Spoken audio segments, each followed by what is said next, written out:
Nicki Minaj. C'est la première rappeuse solo de l'histoire à entrer numéro 1 du Billboard avec un single devant des artistes comme Rihanna ou Beyoncé. Et pourtant, malgré ce succès, son combat n'a jamais été contre les chiffres, mais plutôt contre l'industrie qui refusait de lui accorder une chose, sa place. Mais alors comment une simple gamine du Queens ayant quitté son pays à l'âge de 5 ans seulement a fait pour passer de la précarité la plus totale à sommet de l'industrie musicale ?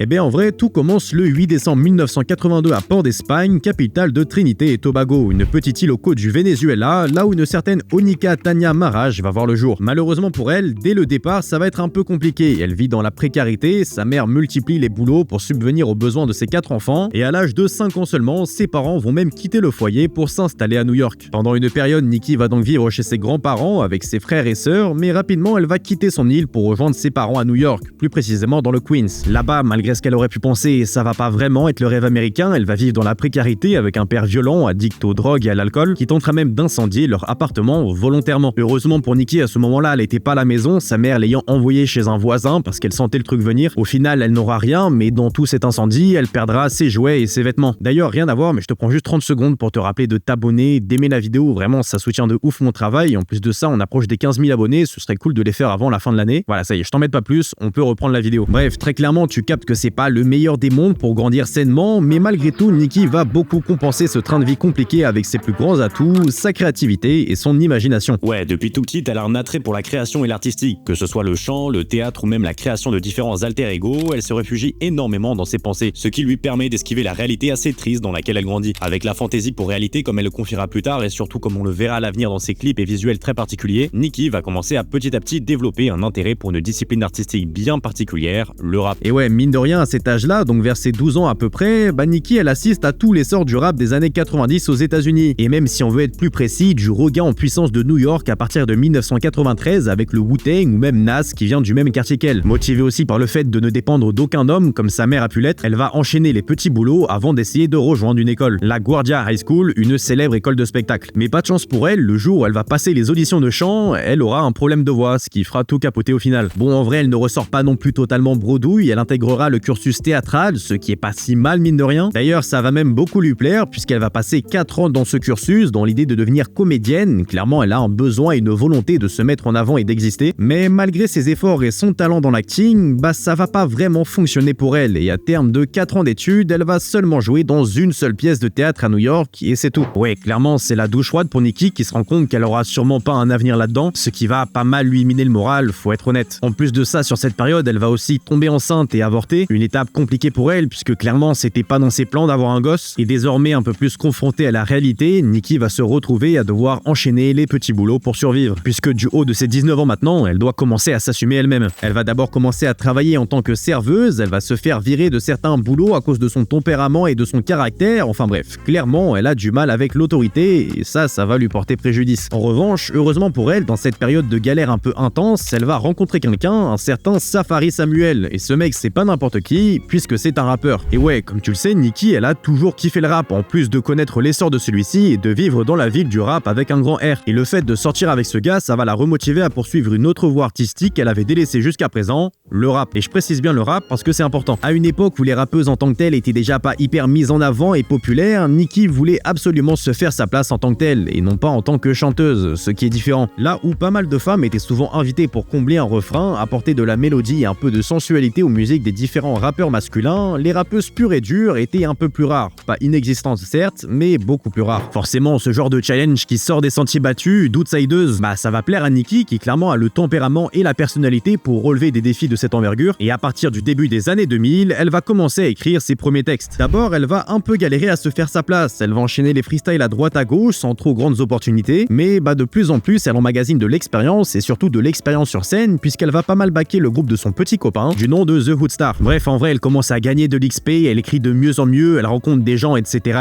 Mais le move, et comme pas mal d'artistes à cette époque qui va lui faire exploser sa carrière, c'est évidemment la création de son MySpace. Et ouais, vraiment, c'est une dinguerie comment la quasi-totalité des artistes de cette époque sont passés par là. J'en parle notamment dans ma dernière vidéo sur Orelsan, qui lui aussi a eu le flair avec ce réseau social. Et forcément, en étant actif tous les jours, à force de travail et de résilience, l'artiste va taper dans l'œil de certaines personnes de l'industrie, dont une qui va particulièrement l'aider à développer sa carrière.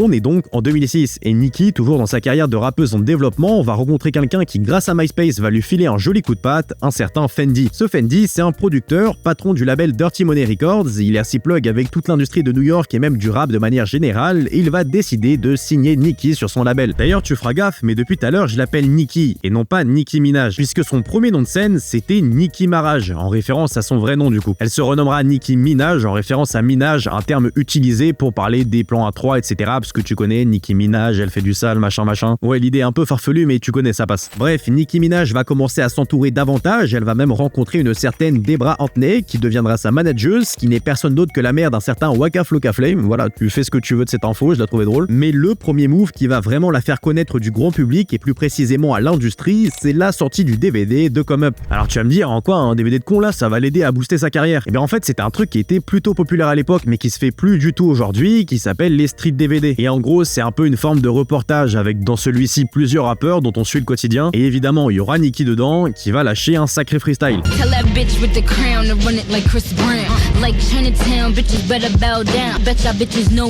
Ouais, clairement, tu sens qu'elle a quand même sa patte, son identité, et ça va attirer la curiosité d'un des plus gros rappeurs de l'époque, si ce n'est le plus gros, un certain Lil Wayne. Alors, pour appuyer un peu mes propos et faire réaliser à quel point c'est une immense dinguerie cette rencontre, Lil Wayne, à cette époque, c'est une des plus grosses stars des États-Unis. Il est en plein dans la période entre Carter 2 et Carter 3. Très clairement, c'est un des rappeurs les plus cotés du moment, et lui qui monte sa structure Young Money, il cherche des artistes à signer, et tout naturellement, il va voir le potentiel de la rappeuse. Bon, d'abord, passez vite, il va pas la signer tout de suite. D'abord, Nicki va sortir quelques projets, dont une mixtape en 2007 avec Lil Wayne dessus évidemment, du nom de Playtime is Over. L'année suivante, en 2008, elle réitère avec Sucker Free, sa seconde mixtape, où cette fois-ci, elle n'aura pas que Lil Wayne, mais aussi Gucci Mane ou encore Jadakiss. Et en 2009, elle sortira la mixtape Beam Me Up Scotty, son troisième projet rempli encore une fois de featuring très sympa comme Lil Wayne évidemment, Gucci Mane encore une fois, ou même Busta Rhymes. Bref, à ce moment, elle est clairement au plus haut qu'elle n'a jamais été, mais c'est que le début, et surtout, c'est pas le plus grand accomplissement de son année 2009, puisque cette année-ci, elle va officiellement signer chez Young Money, le label de Lil Wayne. Signée aux côtés de Drake et Tyga, la rappeuse va recevoir la dernière pièce manquante de son puzzle, celle de l'entourage, puisque certes, t'as beau avoir tout le talent du monde, il faut que t'arrives à te connecter aux bonnes personnes pour évoluer. Avec un Lil Wayne qui à cette période, comme on le disait, était juste au sommet de sa carrière, bah clairement c'était une opportunité en or pour la rappeuse de développer son réseau et faire valoir son talent à un plus grand public. Parce que ouais, avant 2009 et sa signature chez Young Money, elle était quand même vachement connotée underground, et ce même si elle avait tapé des feats avec des gros noms de l'industrie. Cette signature, en plus accompagnée de deux futurs stars du rap que sont Tyga et Drake, ça va bien l'aider à décoller, et petit spoil, tu t'en doutes, ça va bien décoller pour elle. La même année, elle va apparaître en balle sur la compilation We Are Young Money, la première compile du label Young Money, un coup de visibilité énorme pour la rappeuse, puisque ce projet sera certifié par la suite, mais surtout, cette année-ci, elle va ajouter un nouveau featuring à sa liste de collaboration, et qui sera quand même un sacré step, puisqu'elle va feat avec ni plus ni moins que Mariah Carey, une étape quand même assez importante dans la carrière d'une artiste en termes de référence féminine dans la musique. Non, en vrai, plus sérieusement, cette année-ci, ça va vraiment être l'année du changement pour Nicki, l'année où après tant d'années de travail et de doute, elle va enfin finir par s'imposer, mais évidemment, tu t'en doutes, même si ça commence à faire du bruit, il faut pas rester sur ses acquis, et pour éviter que son début de succès ne soit qu'un pétard mouillé, il va falloir vraiment prouver la décennie à venir. En gros, tu l'as deviné, il va falloir lâcher un sacré premier album. En 2010, alors qu'elle est attendue au tournant, qu'elle a lâché le couplet de sa vie sur Monster de Kanye West, qu'elle a lavé Jay-Z, Rick Ross sur ce même morceau, que tous les regards se posent sur elle dans l'industrie, elle va lâcher son single pour introduire son fameux album, sauf que ça va flop. Ouais, clairement, le morceau, même si le clip est incroyable et compagnie, il va clairement pas trouver son succès auprès du public. C'est beaucoup trop spé et les gens n'accrochent pas du tout. Là, pour le coup, l'album a pas bien été vendu du tout. Le public commence à s'inquiéter, les détracteurs commencent à trouver des vraies raisons de la détester, mais tu connais, elle va pas s'arrêter pour si peu et elle va pas abandonner directement. Quelques temps après, Nicki va revenir avec un autre single, un peu le single de la deuxième chance pour promouvoir son premier album, le morceau qui fait comme si de rien ne s'était passé, du nom de Your Love.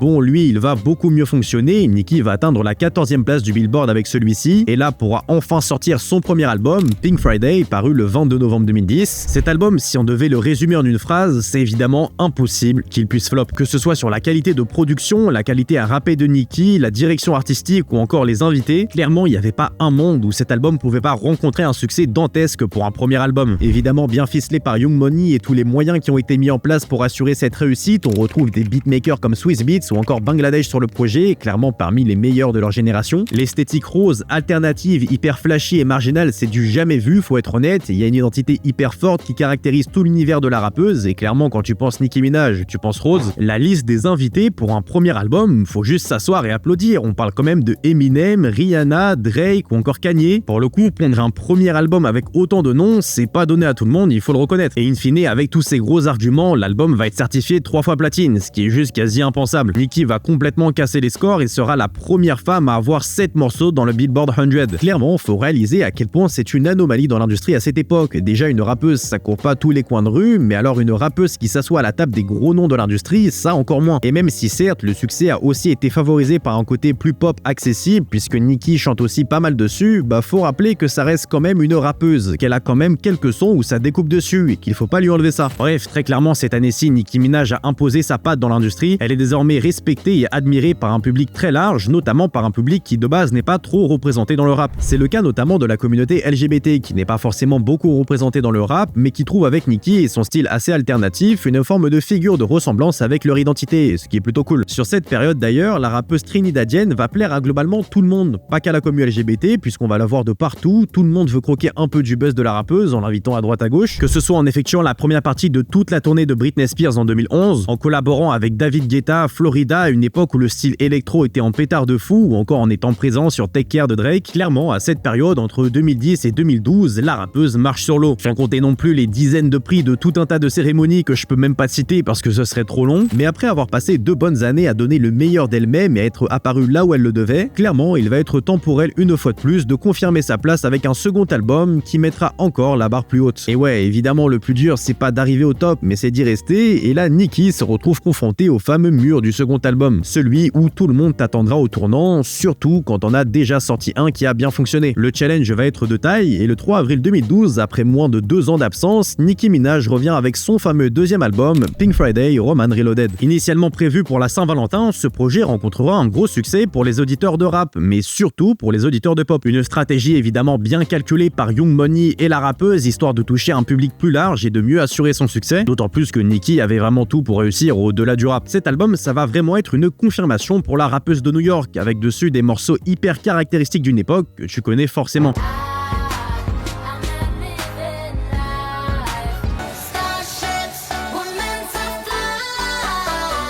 Bref, en vrai, c'est totalement dans son temps, ça fait pas de doute, c'est caractéristique d'une époque et symbole du début des années 2010. L'album va d'ailleurs se vendre à plus de 253 000 copies la première semaine et être certifié 4 fois platine, ce qui est juste démentiel une fois de plus. Une belle revanche quand tu vois d'où elle vient. Mais si depuis tout à l'heure je te parle d'elle qu'en positif, en te disant que c'est une bête d'artiste, une bête de rappeuse, qu'elle est hyper talentueuse, etc., évidemment tu t'en doutes, ce sera pas la vie de tout le monde. Et ouais, quand tu arrives à un stade de visibilité et de succès aussi haut que celui de Nicki Minaj sur cette période, tu te doutes bien, ça fait jamais l'unanimité et forcément pas mal de gens voudront ton déclin. Pour certains évidemment c'est juste de la jalousie, de la frustration ou que sais-je de voir une femme réussir et globalement eux faut pas trop y prêter attention. Autant il faut admettre qu'il y a certains reproches qui lui ont été faits qui peuvent s'entendre. Et ouais, Nicki elle s'est faite une immense place à partir de 2010, elle a battu plein de records etc, mais en ne faisant pas que du rap. Et en vrai il faut admettre que c'est pas faux, Nicki Minaj est devenue Nicki Minaj pas seulement grâce au rap mais aussi grâce à la pop. Autant certaines personnes l'affirment et se contentent juste de remettre un peu en question son succès, ce qui est pas le scandale du siècle, autant il y en a d'autres où clairement ça passe pas du tout. Now hold on, before I get to the real hip-hop shit of the day, I know there's some chicks here waiting to sing Starships later. I'm not talking to y'all right now. Fuck that bullshit. Ouais, l'extrait que tu viens d'entendre, c'est les propos d'un certain Peter Rosenberg, un animateur de la radio Hot 97 qui lâche sans pression un énorme pic à la rappeuse en disant que sa musique n'a pas sa place dans le festival où il était. Autant comme je te disais, faut savoir écouter la critique et peut-être reconnaître certaines choses quant au succès de Nicki et notamment le fait qu'il s'est bien construit grâce à la pop, autant faut pas non plus abuser du bail et tomber dans le manque de respect en crachant sur la musique d'une artiste que t'aimes pas, ça n'a pas de sens. Bref, après avoir passé 2 ans au sommet de l'industrie, il semble que cette dernière commence à avoir un petit problème avec la rappeuse, on la pointe du doigt de plus en plus et Nicki Minaj va devoir redoubler d'efforts dans les années à venir pour ne pas confirmer sa place, mais bel et bien pour la légitimer.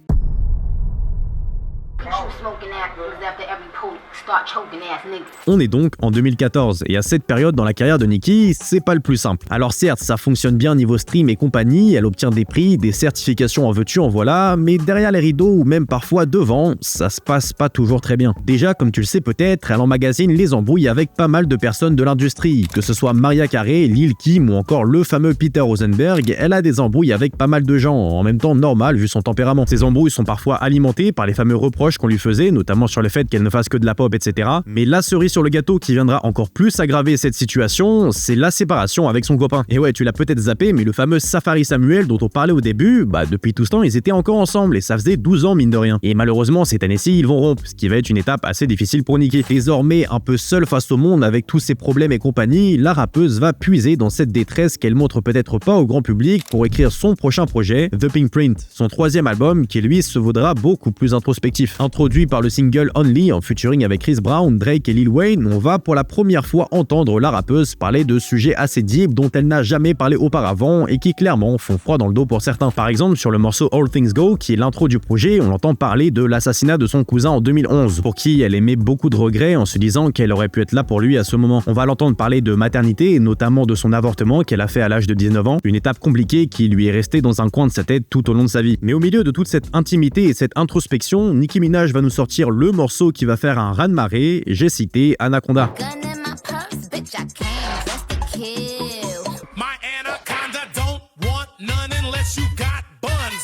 Ouais, clairement, le morceau il dénote totalement du thème de l'album, mais tu connais, il fallait bien des morceaux pour assurer un petit peu le succès, et surtout que celui-ci il va rencontrer un énorme succès, puisqu'aujourd'hui, juste pour te donner un ordre d'idée, Anaconda, rien que sur YouTube, c'est plus d'1 milliard de vues, et évidemment, qui dit un tel succès, dit aussi drama qui vont avec. Et une fois de plus, Nicki va se retrouver dans 20 000 histoires à la fois, sinon c'est pas drôle. Déjà, sur le plan médiatique, la rappeuse va créer l'événement durant les MTV Video Music Awards de 2015. D'abord sur Twitter, elle dénonce l'absence de nomination d'Anaconda dans la catégorie des meilleurs clips de l'année, en pointant du doigt le manque de femmes noires dans la liste. Parmi les personnes qui vont se sentir ciblées par ce tweet, on retrouve Taylor Swift, qui va prendre le tweet pour elle-même, mais qui va rapidement passer à autre chose et monter sur scène avec Nicki en août de la même année. Mais l'autre clash, et pas des moindres, qui marquera la soirée, c'est quand Nicki va monter sur scène pour récupérer son trophée du meilleur clip de hip-hop de l'année, et qu'elle lâchera un énorme What's God à Miley Cyrus, en mode y'a quoi meuf. Évidemment, en réponse à une interview où Miley avait piqué un peu la rappeuse trinidadienne en disant qu'elle n'était pas très gentille dans sa façon d'aborder la question des nominations, la réponse de Nicki va devenir tout de suite virale. Déjà connue pour ses nombreux bifs, ses embrouilles, etc., là c'est carrément un coup de pression en direct qu'elle met devant tous les États-Unis. Bref, l'année suivante, en 2016, ça va être un peu plus calme pour elle, il y aura pas de sortie d'album, juste quelques morceaux à droite à gauche, des gossips et des dramas parce que tu connais il en faut. Il y aura notamment sa séparation avec le rappeur Meek Mill avec qui elle était depuis 1 an seulement. Globalement, cette année-ci, c'est un peu une année de transition, d'expérimentation aussi, puisqu'elle apparaîtra pour la première fois au cinéma dans un film, mais comme le calme avant la tempête, si l'année 2016 a été tranquille, l'année 2007, elle, va se montrer bien plus mouvementée. Déjà en mars de cette année, la rappeuse va battre un record historique avec la rentrée de 3 de ses morceaux dans le Billboard 100, qui est à savoir celui de la femme la plus présente dans ce classement depuis Aretha Franklin, un record qui date de plus de 40 ans. En portant ce nombre d'apparitions à 76, Nicki casse complètement la baraque avec un record que même Rihanna ou Beyoncé n'a jamais fait. Mais assez paradoxalement, malgré cette année de record pour la rappeuse du Queens, cette année va aussi être une année de conflit une fois de plus. Et ouais, on change pas une équipe qui gagne. Fin février 2017, Remy Ma, une rappeuse new-yorkaise, envoie un gros diss track à Nicki du nom de She Either, en référence à Either de Nas. Durant 7 minutes, la rappeuse va se faire mélanger, ça l'accuse d'avoir un ghostwriter, ça l'attaque sur sa chirurgie esthétique et tout le bazar. Évidemment, tu commences à cerner le personnage, Nicki ne va pas se laisser faire et elle va répondre avec No Frauds en featuring avec Lil Wayne et Drake. Ouais, clairement, elle revient bien entourée. Comme si c'était pas assez pour elle, elle va renvoyer 2 autres titres pour vraiment enfoncer le couteau dans la plaie et montrer qu'il faut pas rentrer en bif avec elle, ce que Remy Ma comprendra plus ou moins en disant plus tard de ne pas être très fière de cette querelle publique. Bref, très clairement, la rappeuse est en pétard à cette époque, et qui dit en pétard dit nouvel album, puisque là on arrive en 2018 et le dernier est sorti il y a 4 ans déjà, et le 10 août de cette même année, la rappeuse du Queens revient avec son 4e intitulé Queen.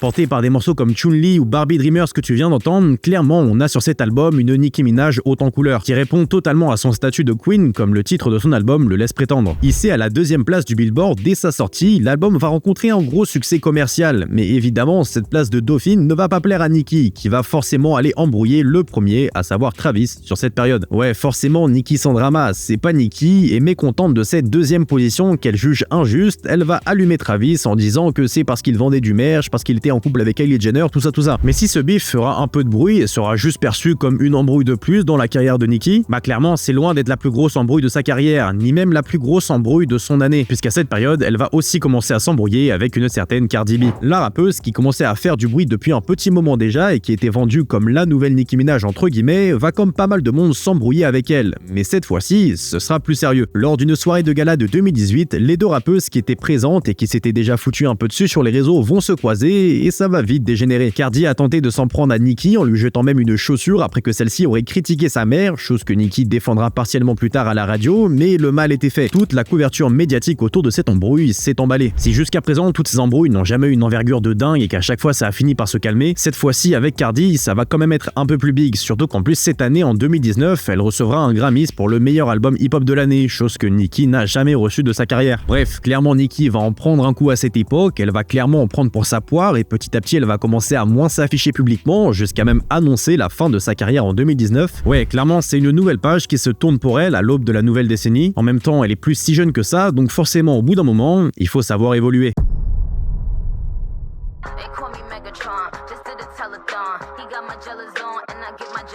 On est donc en 2020, une année particulière dans l'histoire de l'humanité, mais aussi une année particulière dans la vie de Nicki Minaj, puisque cette année-ci, elle deviendra maman pour la première fois. Et ouais, de nouveau en couple cette fois-ci avec un certain Kenneth Petty, un ami d'enfance avec qui elle a renoué les liens, la rappeuse a franchi un step dans sa vie. Sauf que, petit détail, ce mec en question, il a été condamné pour tentative de viol et homicide. Bon, clairement, Nicki a pas fait des super takes à cette période, il faut l'admettre. En plus de ça, comme pas mal de stars à cette époque, elle tweetera pas mal de bêtises, enfin bref. Malgré quelques coups de projecteur pour les bonnes raisons, notamment sa première place au Billboard 100 grâce à son remix de Say So de Doja Cat, la rappeuse va enchaîner les polémiques et les bourdes. En 2021, elle tweetera que son cousin est devenu stérile à cause du vaccin du Covid en critiquant longuement le remède, ce qui impliquera même un communiqué de Trinité et Tobago pour démentir l'information. Là, pour le coup, elle est quand même partie loin, il faut admettre. Mais heureusement pour elle, on va dire, elle va réussir à pas mal rediriger cette attention vers sa musique. En 2023, après avoir accumulé pas mal de singles qui une fois de plus atteigneront la première place du Billboard, la rappeuse du Queens nous sort son dernier album en date, Pink Friday 2, en référence évidemment à son premier opus, paru 12 ans plus tôt. Sur ce projet-ci, Nicki va aborder pas mal de sujets assez perso, en plus de combiner avec pas mal de tubes. Globalement, dans la structure, ça ressemble un peu à The Pink Print. Il y a des morceaux où elle parle du décès de son père en 2021 et d'autres où elle fera une zumba. La sortie de cet album sera aussi accompagnée d'une tournée mondiale qui fêtera aussi les 40 ans de l'artiste et qui prouvera au monde entier qu'elle n'a rien perdu en montrant que c'est bien elle, la queen du rap. Je vous remercie d'avoir guetté la vidéo jusqu'au bout les frérots. Comme d'habitude, si vous êtes arrivé jusqu'ici, c'est qu'elle vous a quand même un minimum plu, donc je vous le rappelle, mais n'oubliez pas de vous abonner et d'aimer, vraiment ça fait toute la différence et ça m'aide de fou. Et nous on se dit à dans pas longtemps, bisous bonheur.